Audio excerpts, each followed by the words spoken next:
भी बता दें कि जम्मू कश्मीर की राजौरी में ये फायरिंग पाकिस्तान की तरफ से हुई थी। बाकायदा एक मिसाइल भी दागी गई थी और लाइन ऑफ कंट्रोल पर इस वक्त जो हालात हैं वो तनावपूर्ण है। पाकिस्तान की फायरिंग में 4 जवान भारत के शहीद हो गए हैं। पुंछ और राजौरी सेक्टर में पाकिस्तान ने सीज फायर का उल्लंघन किया।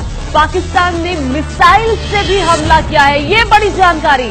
पाकिस्तान की फायरिंग में 4 जवान शहीद हो गए हैं और पुंछ और राजौरी के जो सेक्टर थे उसे निशाने पर रखा गया था पाकिस्तानी रेंजर्स की तरफ से। पाकिस्तान की इस फायरिंग में कैप्टन सहित 3 जवान शहीद हुए हैं और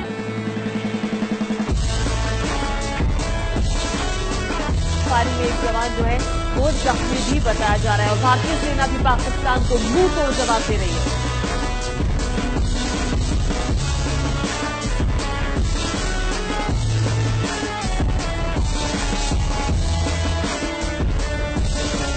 LOC पर पाकिस्तान की सबसे बड़ी गिरफ्तारी।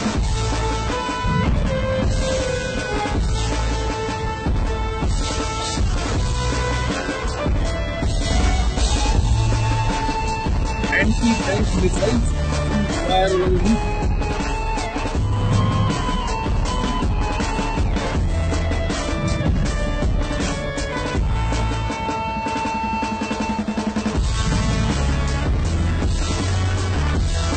सेना का एक कैप्टन 3 जवान शहीद।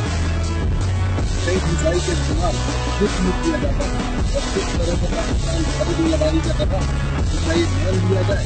पाकिस्तान अब एक तरह से निशान किया युद्ध छोड़ दिया क्योंकि हमारी ये है हमारी बहुत कुछ कहा गया है कि देखिए हम पहले हमला नहीं करेंगे जब हमला